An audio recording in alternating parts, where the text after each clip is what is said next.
nyangkut di hati teman-teman, ya. Lalu firman itu menjadi daging, nanti itu menjadi suluh, kekuatan bagi saudara kalau bertumbuh jadi orang muda dan orang tua, dan Tuhan akan menolong memberkati kita.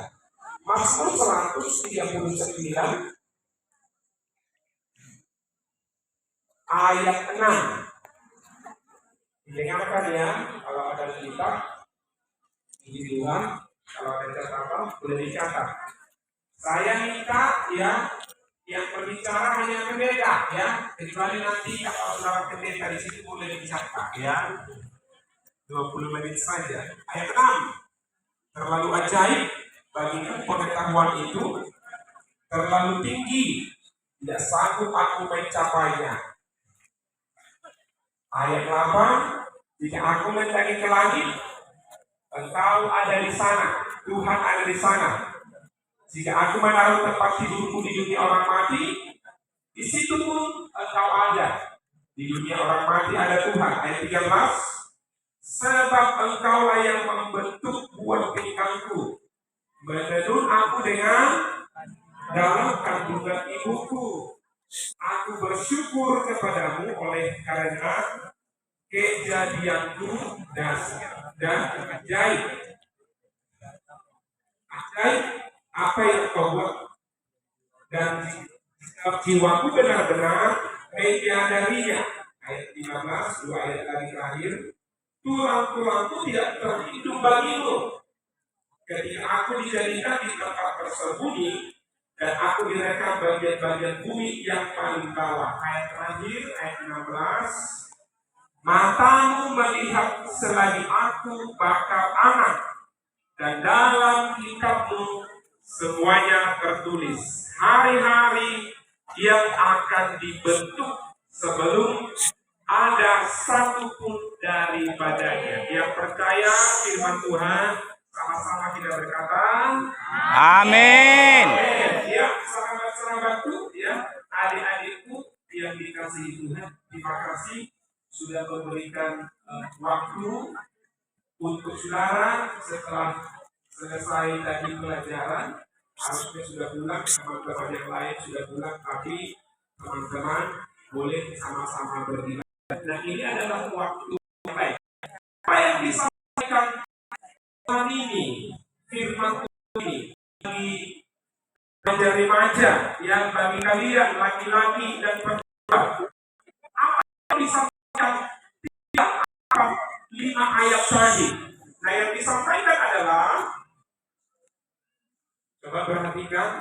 Perhatikan. Dengar. Kejadianku dahsyat dan ajaib. Sama-sama dulu kita ucapkan. Yo, 2, 3. Kejadianku dahsyat dan ajaib. Yo, 2, 3 ya. Kejadianku dahsyat dan ajaib. Yang dimaksudkannya adalah kejadian teman-teman itu semua itu bukan kebetulan. Tidak ada yang kebetulan lahir ke dunia ini, walaupun bapak mamanya berantem, atau dia lahir di dunia ini tidak kenal bapaknya, atau tidak kenal mamanya, atau tidak diterima bapaknya, atau tidak diterima mamanya. Tidak ada anak haram di dunia ini. Tuhan katakan semua yang lahir, semua yang bernapas, semua yang punya tulang, coba lihat dulu di kanannya, ada tulang-tulangnya. Kakinya ada, dengkulnya ada tulangnya. Siapa yang buat itu? Siapa yang buat? Tuhan yang mencipta, Tuhan yang membuat selagi kita ada di rahim ibu kita. Nah, itu sebabnya Tuhan katakan apa? Tuhan punya rencana yang baik bagi teman-teman. Tuhan punya rencana yang indah bagi teman-teman. Yang satu dikatakan amin. Amin. Apakah Tuhan menginginkan orang mati dalam penjara? Tidak ada. Apakah Tuhan menginginkan orang mati maaf dalam kecelakaan? Tidak ada. Apakah orang menginginkan orang mati hanyut di laut? Tidak ada. Yeremia mencatat rancangan Tuhan adalah rancangan damai sejahtera bagi kita. Yang satu Amin. Itu sebabnya Tuhan ciptakan. Siapa di sini yang pernah membaca kitab Kejadian Taman Eden? Coba angkat tangan. Siapa nama manusia yang diciptakan di Taman Eden itu di sana? Siapa namanya? Opung siapa itu? Nenek siapa itu? Nenek saya.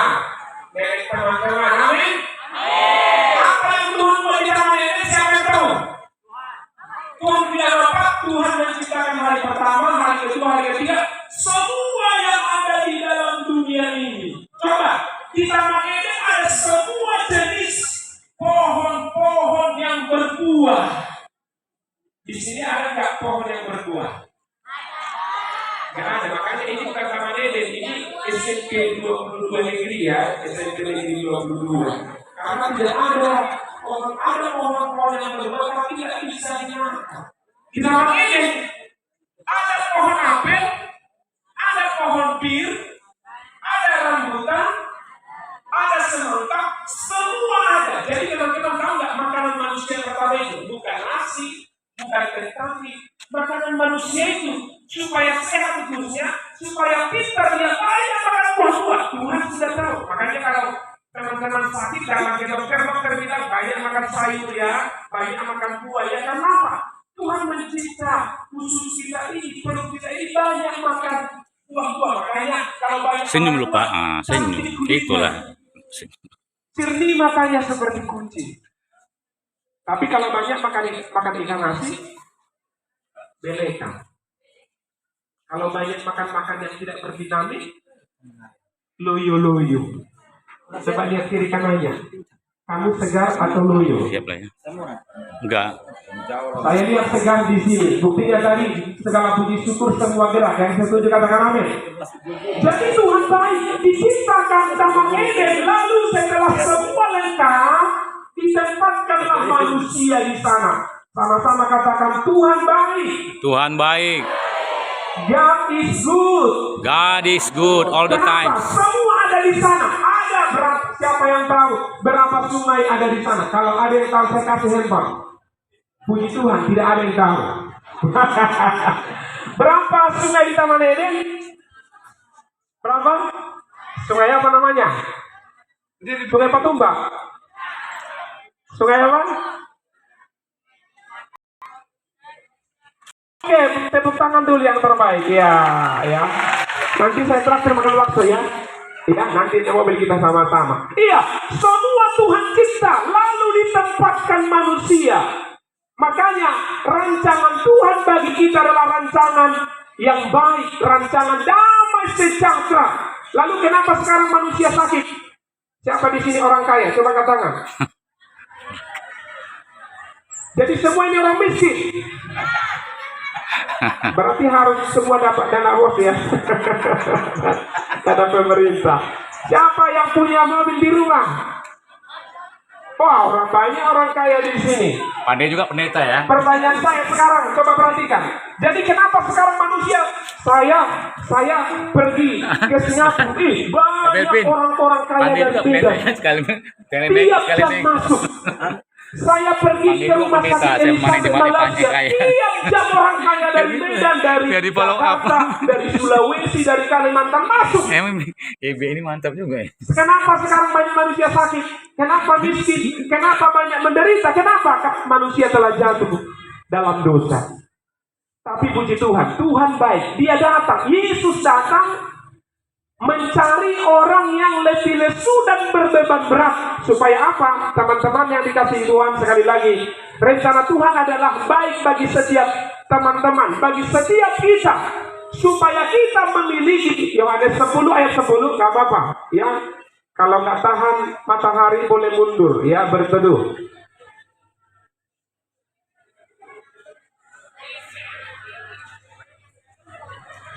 Oke, ya. Beberapa menit lagi saya akhiri ya. Gak apa-apa, bisa digeser yang depan ya. Yang kena matahari. Oke, kalau sudah aman, duduk. Saya akan akhiri bentar lagi, coba diperhatikan ya. Jadi kenapa manusia sekarang susah menderita? Kenapa? Karena Dosa, sama-sama katakan dosa. Dosa. Kenapa manusia sekarang susah menderita keringatan seperti ini? Kenapa? Karena manusia telah berdosa. Itu sebabnya Yesus datang ke dunia ini untuk apa? Mengembalikan, memberi kembali hidup kita yang pernah hilang, yang pernah dianugerahkan di Taman Eden, yaitu hidup yang indah, hidup yang baik, hidup yang damai. Siapa yang tahu isinya Yohanes 10 ayat 10? Siapa yang tahu? Siapa yang tahu Yohanes 10 ayat 10? Pencuri datang hanya untuk mencuri dan membunuh, tetapi Yesus datang untuk memberi hidup dalam segala kelimpahan. Yesus datang, Yesus mati, Yesus menderita, Yesus dikuburkan, Yesus naik ke surga supaya dia menyediakan tempat bagi setiap kita. Itu sebabnya adik-adikku, ya sahabat-sahabatku, perhatikan, rencana Yesus adalah rencana yang baik bagi setiap kita, supaya setiap kita memperoleh hidup yang baik, hidup yang layak, hidup yang damai, hidup yang makmur yang Tuhan sediakan bagi setiap kita. Itu sebabnya kita harus kerjasama dengan Tuhan.